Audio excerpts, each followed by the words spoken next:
오늘은 고린도전서 9장의 말씀을 묵상하도록 하겠습니다.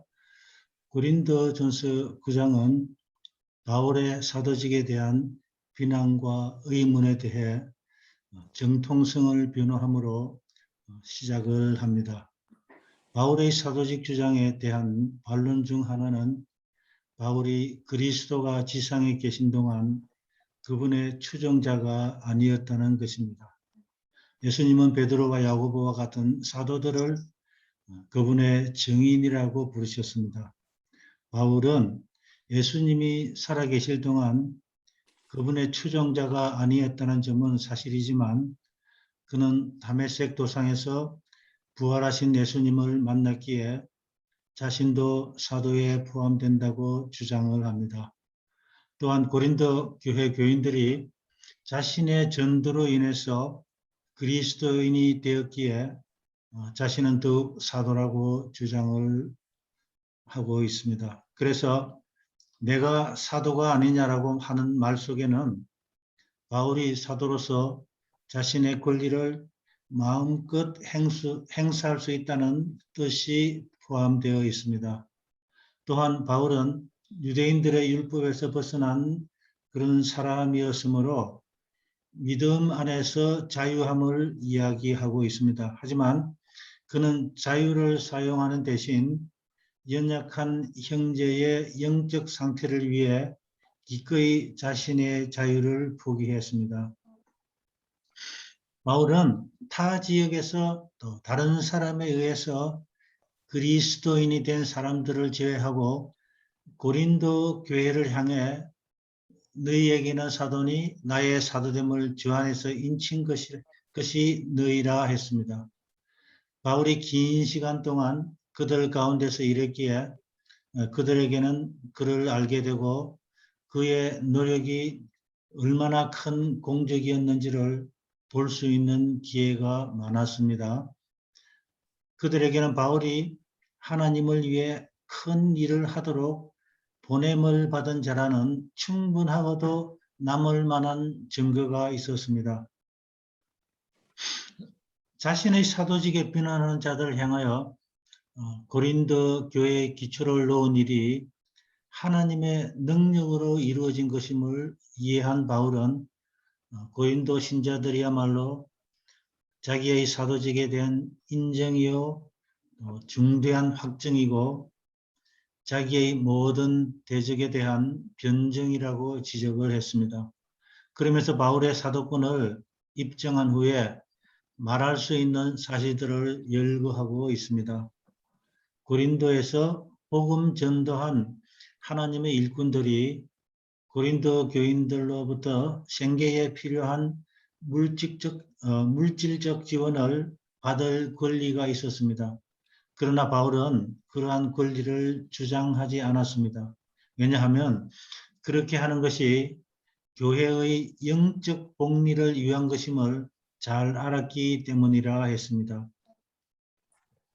예수님의 12 제자들과 또 예수님의 형제들 야고보, 요셉, 또 시몬, 유다와 또 베드로처럼 아내를 데리고 다닐 고난이 있음을 주장합니다. 왜냐하면 그 당시 동양에서는 남성이 신앙을 가르치기 위해 여성들과 만나는 일이 쉽지 않았지만 사도의 아내는 그런 여성들과 쉽게 접촉할 수가 있었습니다. 그래서 사도가 아내와 동행하는 것은 사도를 도와주고 또한 사도가 어려움에 처했을 때 돌봐줄 수 있다는 점에서 큰 유익이 됐을 것입니다. 따라서 결혼한 사도들은 자신뿐만 아니라 모든 식구들까지 교회로부터 지원을 받을 권리가 있었음을 말하고 있습니다. 바울과 바나바도 다른 사도들처럼 교회로부터 경제적인 지원을 받을 권한이 있었음을 말하고 있습니다. 고린도 교인들에게 보내는 이 서신이 기록되기 수년 전에 바나바와 결별한 후 바울은 처음으로 바나바를 여기서 언급하고 있습니다. 바울과 바나바가 자활하기 위해 일하지 않아도 되는 권리가 있었음을 강하게 시사하고 있습니다. 바울이 회심한 이후 그의 생애에는 한 가지 염원만이 있었는데 곧 그리스도를 증거하고 또 사람들을 설득하여 그분을 구주로 받아들이게 하는 것이 그들의 사명이었습니다. 그는 사람들이 자신의 기별을 믿는데 방해되는 것은 무엇이든지 피하고자 또 지속적으로 경계를 하였습니다. 이교도가 그들 중에 거하는 낯선 사람을 수상히 여겼기 때문에 바울은 그들의 지지를 얻기 위해 그들에게 종교 선생으로 왔다고 비난할 여지를 주지 않으려고 작정을 했습니다. 아마 그래서 사도 바울은 고린도에서 천막을 짓는 일을 시작하지 않았나 그런 생각이 됩니다. 바울은 복음을 전하는 일이라 하면 어떠한 어려움도 마다하지 않았습니다. 바울의 선교 여정에는 그에게 어려움을 안겨주고 그의 권위를 손상시키고 또 그의 사업을 방해하기 위해 지속적으로 노력하는 사람들이 바울을 따라다녔던 것 같습니다. 이들 중에는 그리스도인도 율법을 지켜야만 한다고 믿는 유대인 그리스도인 교사들도 있었는데 그들은 자신들의 교리를 바울과 바나바가 세운 교회에 이렇게 강요하고자 노력함으로 바울에 대한 의구심을 불러일으켰습니다. 바울을 비난할 만한 실제 근거를 찾지 못하자 그들은 고린도 신자들의 지원을 거절한 것을 두고 그리스도의 참 사도가 아님을 보여주는 그런 증거라고 제시했습니다. 복음 교역자는 어디서 일을 하든지 사역 대상자에게 반감을 살 수 있는 말과 행동을 하지 않도록 항상 경계를 해야 합니다. 이를 위해서 필요하다면 다른 사람들의 행복을 위해 자신의 정당한 권리와 특권을 기꺼이 또 내려놓을 수도 있어야 합니다. 사도는 7절에서 누가 자비로 군대에 가며 누가 포도를 심고 실과를 먹지 않으며 누가 양떼를 기르고 그 젖을 먹지 않겠는가라는 세 가지 질문을 통해서 사도는 이러한 비유를 들어 하나님의 사역자들이 자신의 수고에 대한 대가를 요구하는 게 당연하다는 것을 여기서 피력하고 있습니다. 사람의 경우도 임금을 기대하는 것이 당연하고 또 율법으로도 합당하다고 말하면서 고대 이스라엘 시대에 동일한 원칙이 승인되고 시행되었던 구약의 신뢰들로 증명을 해 보이고 있습니다. 사도는 신명기 25장 4절의 말씀을 인용해서 곡식을 뜨는 소의 입에 망을 씌우지 말지니라는 율법의 말씀을 인용하면서 이것은 단지 소들을 위한 말이 아니라는 것을 여기서 상기시킵니다. 소도 일을 할 동안에는 배불리 먹을 수 있게 배려해 주셨습니다. 하나님께서 인간뿐만 아니라 짐승들과 자연에게까지 관심과 사랑을 베푸시는 모습을 가르쳐 주고 있습니다. 바울의 의도는 일한 만큼 보상받는 것에 대하여는 가축도 율법에 의해 보장을 받는데 하물며 인간들이 일한 것에 대해 보상을 받는 것은 더욱 당연한 일이라는 것입니다. 바울은 구약에서 달리 인용할 말씀들이 많이 있음에도 불구하고 굳이 신명기 24장 15절의 말씀을 인용하였습니다. 이처럼 일꾼의 품삯을 예로 들지 않고 가축을 예로 든 것은 짐승들도 소중히 여기시는 하나님께서 사람들을 더욱 소중히 여기신다는 사실을 강조하여 사람들 사이에 서로 기증하게 대우해 주어야 한다는 것을 강조하기 위함이었습니다. 우리를 위하여 말씀하심이 아니냐고 한 것은 사도와 같이 정직하게 수고한 사람은 누구나 상급을 기대해도 합당하다는 것이 바로 하나님의 계획이라는 것을 강조합니다. 바울은 여기서 자신이 인용한 구약의 계명이 문자적인 뜻으로는 일하는 소에게 먹을 양식을 주라는 것이지만 또 내면적인 뜻은 인간을 위한 것으로서 밭 갈고 씨 뿌리는 자들이 결실을 거두어 들이는 소망을 갖고 일함을 보여주는 것이라고 해석을 하였습니다. 하나님은 구속의 계획에서 그분의 목적을 성취하기 위해 많은 도구를 사용하십니다. 농사를 지을 때 한 사람이 밭을 준비하면 또 다른 사람이 추수하는 것처럼 영혼을 구원하여 하나님의 나라로 인도하는 위대한 사업에서도 성령은 한 사람에게는 진리를 찾는 사람의 마음에 복음의 씨를 뿌리게 하고 또 다른 사람에게는 침례받게 하여 그 사람을 게으로 인도하게 하실 수도 있습니다. 한 영혼을 그리스도에게 회심시키는 일에서 어떤 역할을 담당했든지 그 일꾼은 주님이 영혼을 자기에게로 이끄는 일에 사용하신 다른 모든 사람과 함께 상급을 공유할 것입니다. 마찬가지로 진리의 씨앗을 뿌린 일꾼은 그에게 복음을 소개받은 사람들을 중심으로 나중에 교회를 세우는 특권을 누리게 되는 일꾼과 동일하게 물질적 후원을 받을 자격이 있습니다. 우리가 너희에게 신령한 것을 뿌렸은즉, 다시 말해서 복음의 씨앗을 뿌렸은즉 너희로부터 받는 물질적인 후원은 그에 비하면 아주 적은 것이라는 것입니다. 다른 복음 사역자들도 너희에게 물질을 얻을 고난을 가졌는데 하물며 우리는 얻겠느냐는 것입니다. 하지만 우리는 이러한 고난을 사용하지 않은 것은 그리스도의 복음에 아무런 장애가 없게 함이라 했습니다.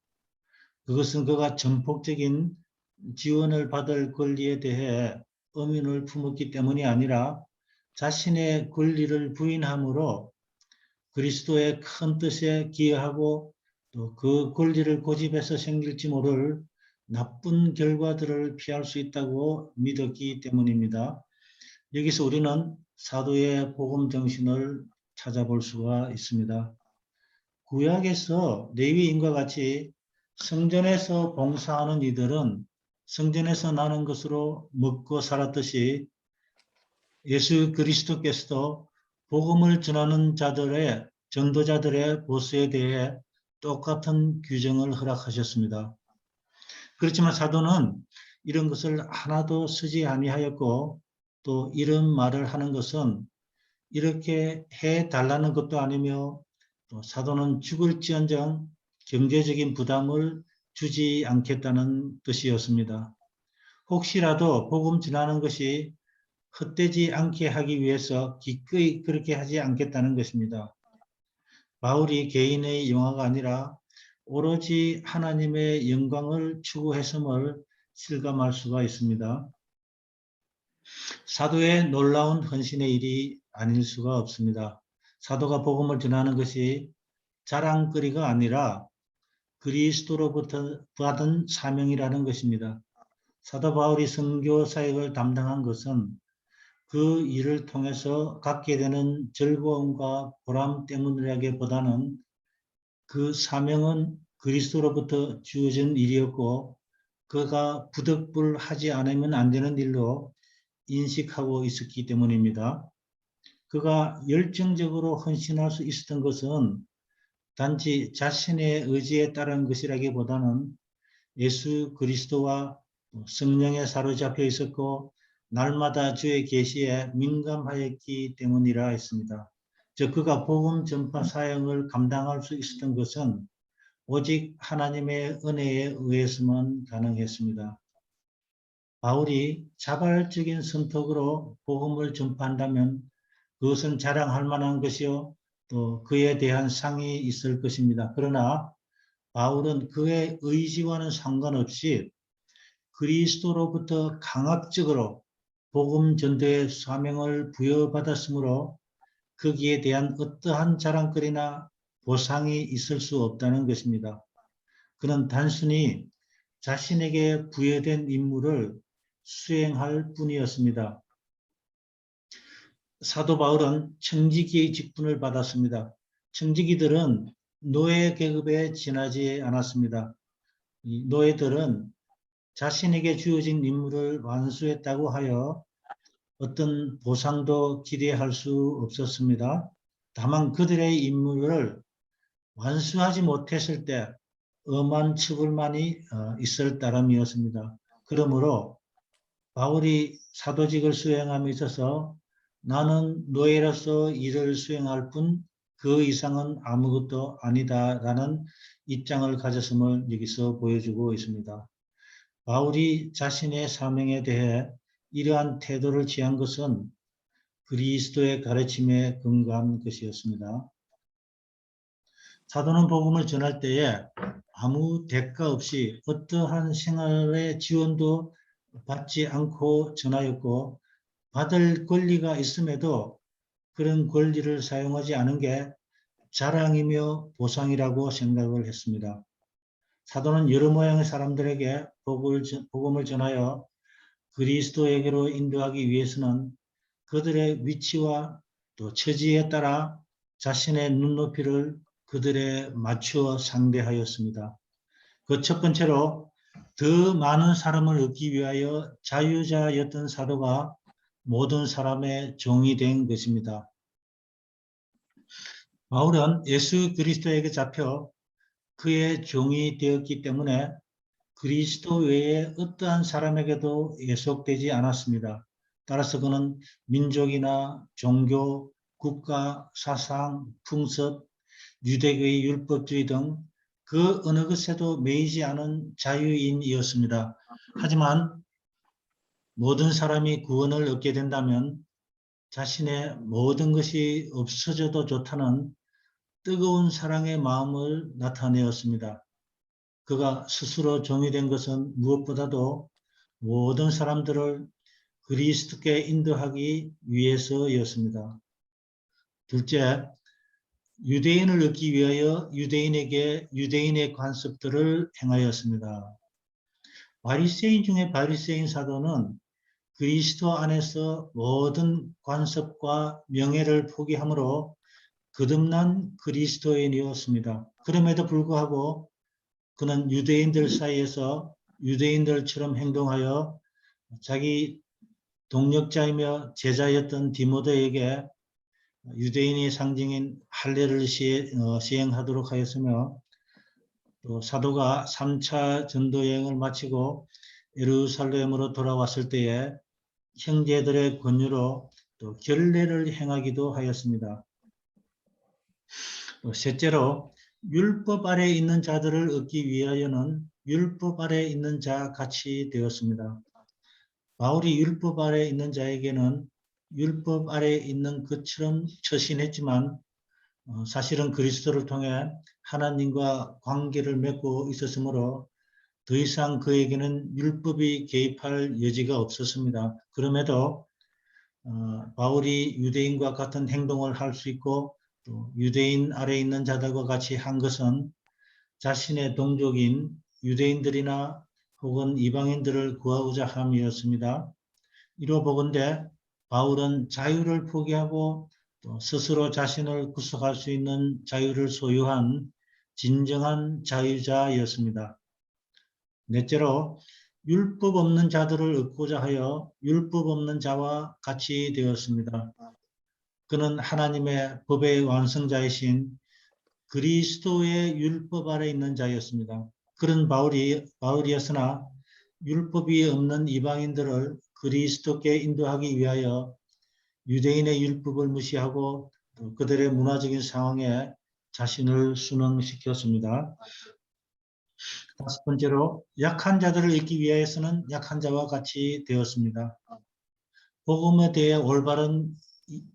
올바로 이해하지 못한 약한 양심의 소유자들로서 반드시 극복해야 할 상태에 처한 그런 사람들을 얻기 위하여는 그들의 입장에서 이해하고 행동을 해야 했습니다. 또한 그들에게 상처를 주지 않기 위하여 사도는 자신의 자유를 제한했습니다. 몇몇 사람들을 얻기 위하여 여러 사람에게 여러 모양이 되었습니다. 바울이 행한 모든 일, 자신이 몸담고 있던 특정 사회에 적응할 준비가 되어 있고 기꺼이 모든 사람에게 아량과 관대함을 베풀고자 한 것에는 오직 한 가지 목적만이 있었습니다. 그것은 자기가 전하는 기별을 믿는 이들을 구원하는 것이었습니다. 그는 모든 사람을 구원하고자 계획한다고 말하지 않았는데 이는 많은 사람이 믿지 않은 것임을 알았기 때문이라 했습니다. 바울은 일부라도 구원하기 위해 각종 부류의 풍습과 습관과 견해에 맞춰 적응함으로 선지자가 상한 갈대를 꺾지 아니하는 분으로 기록한 구주의 모본을 주의하여 따랐습니다.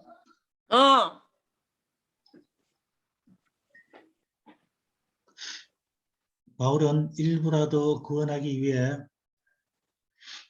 각종 부류의 풍습과 또 습관과 견해에 맞춰 적응함으로 선지자가 상한 갈대를 꺾지 아니하는 분으로 기록한 구주의 모본을 주의하여 따랐다 했습니다.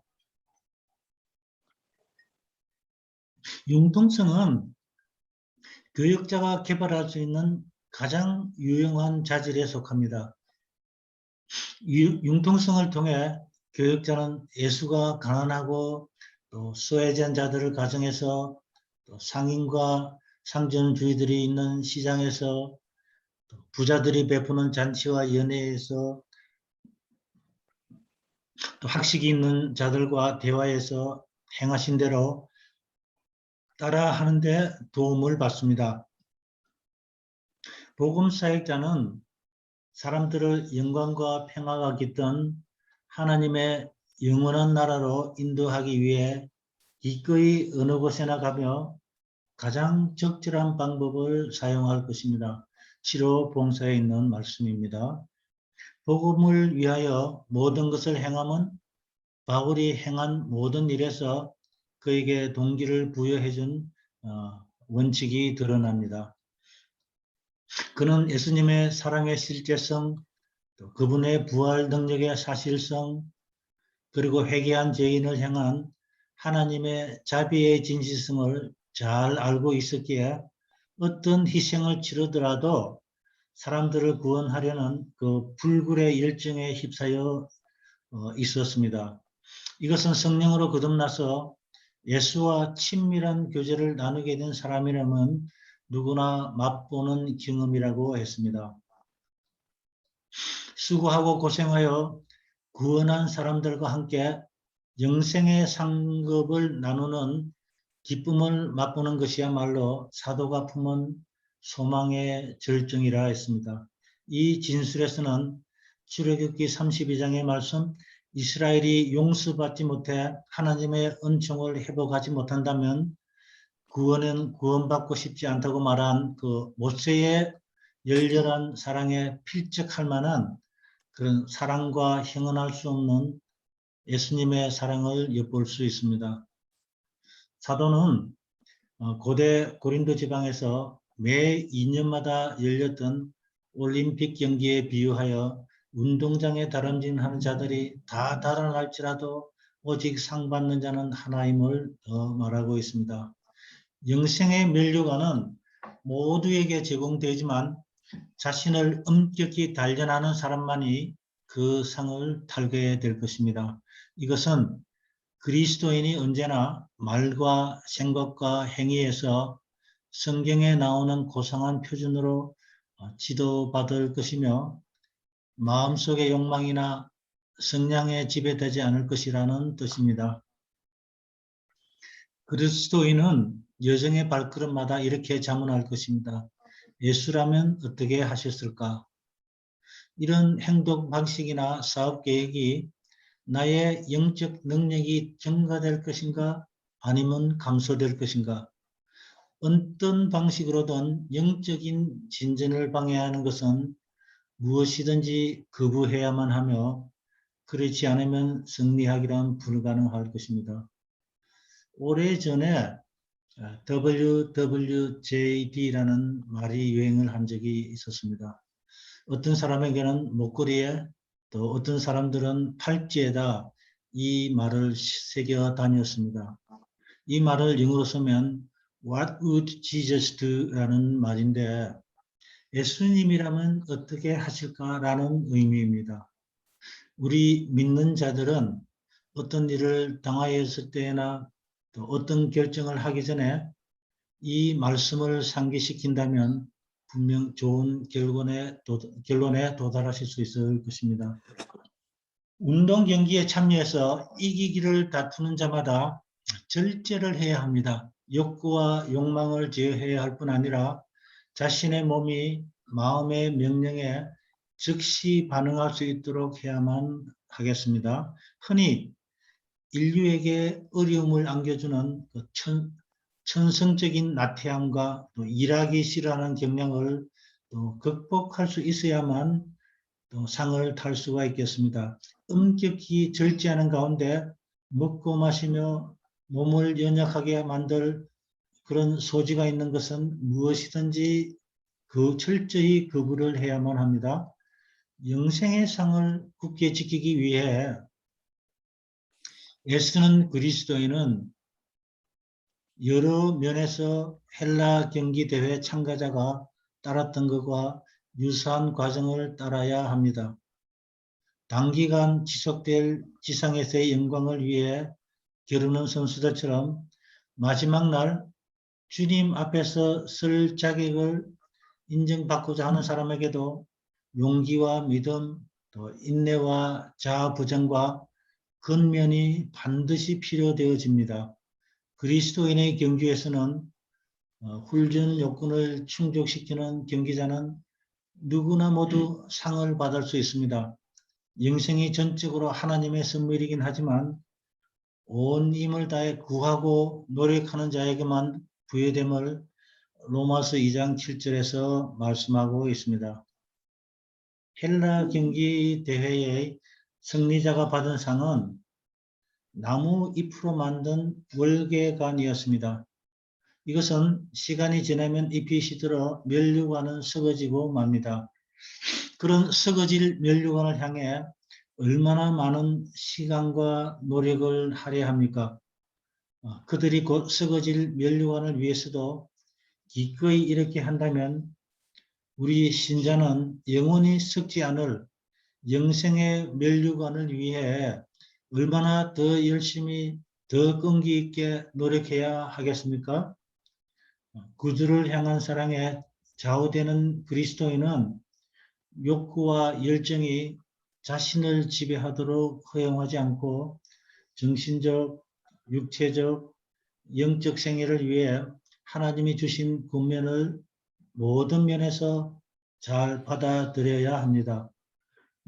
육체의 욕구는 그보다 고결한 정신력의 지배를 받아야 하는데 이 정신력은 바로 성령의 지도 아래에 있는 것입니다. 방향 없는 것 같이 아니하고 바울 자신이 어디로 향해 가며 또 무엇을 하고 있는지 정확히 알았습니다.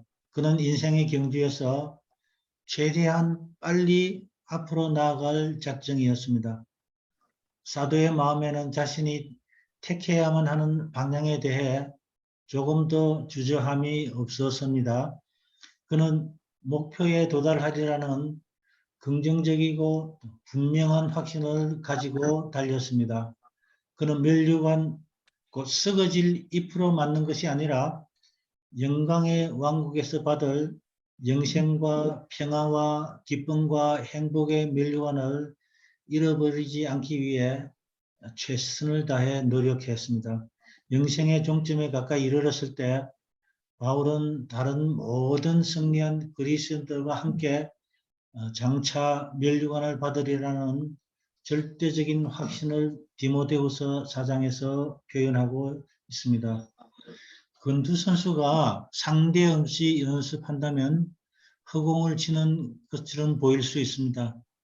또는 상대 선수가 그의 주먹을 피함으로 그가 허공에다 힘을 다해 허비해도 그렇게 보일 것입니다. 바울은 여기서 상대를 봐주거나 상대가 자기 주목을 피하도록 그렇게 하지 않을 것이며, 또한 혼자서 싸움 연습하며 허생 세우지 않겠다고 분명히 밝히는데, 이는 그의 상대가 항상 눈앞에 있으며 또 단호하게 처리해야만 하는 그런 존재였기 때문이라 했습니다. 많은 그리스도인이 하나님의 뜻에 반대되는 욕구와 욕망들을 극복해야 할 필요성은 알면서도 자신을 쳐서 복종시키려는 노력은 기울이지 않으려고 합니다. 그들은 싸우는 신용은 하지만 실상 자기 주목으로 자신의 일부분이 강타되기를 바라지 않았는데, 이는 주먹이 명중함으로 초래될 그런 고통을 두려워하기 때문입니다. 그들은 죄된 본성을 너무 사랑한 나머지 버리지 못하고 인정에 호소하는 육체를 무시하기에는 의지력이 부족합니다. 하지만 바울은 진심으로 자신의 죄된 육체, 곧 육체의 본성을 향해서 결코 인정을 베풀려고 하지 않았습니다. 바울 자신의 영적인 싸움이 상대방이 없는 공허한 것이 아니라 분명한 대적이 있는 싸움이라는 사실을 염두에 둔 것 같습니다. 바울은 이처럼 악한 성향과 또 부패한 정욕과 성벽을 모두 완전히 극복하려는 확고부동한 목적을 드러내고 있습니다. 그는 어중간한 방책은 생각조차 하지 않았습니다. 그는 현세의 본성이 어떤 고난과 고통을 당한다 할지라도 그것은 끝장을 봐야 하는 싸움이라는 점과 신령한 열망과 양립하지 못하는 악이 사라져야만 함을 알았기 때문입니다. 이것은 하늘 시민으로 승인받을 자격을 갖추고자 하는 사람이 배워야 하는 교훈입니다. 본성의 욕망과 열망에서 나온 자극과 갈망은 소멸시켜야 합니다. 이 일은 의지를 그리스도에게 굴복시킬 때만 가능합니다. 증거의 계단 43, 44페이지에 있는 말씀입니다. 바울은 경기대회의 비유를 계속하면서 자신을 경주에 참가하는 주자들을 불러내는 포고자로 언급하는 것 같습니다. 동시에 그는 또 참가 선수이기도 합니다. 바울은 구원받는 일에 방해가 될 만한 것은 어떤 것도 허용하려고 하지 않았으며, 하늘에 적합하게 되기 위해 하나님이 바라시는 것은 무엇이든 할 각오가 되어 있었습니다. 그는 죄의 기만성 때문에 기만의 덫에 빠질 위험이 항상 있음을 알았고, 또 영생의 면류관을 얻는데 확실하게 성공하기 위해 자기 몫은 빠짐없이 다 이행하기로 그런 결심을 했습니다.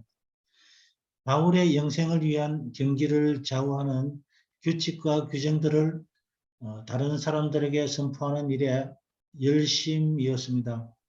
여기서 그는 경기 종료 후에 위대한 심판관에게 부족하다는 판결을 받는 끔찍한 치욕을 당하지 않기 위해 자신의 죄된 본성을 엄격히 제어하려는 결심을 표명했습니다.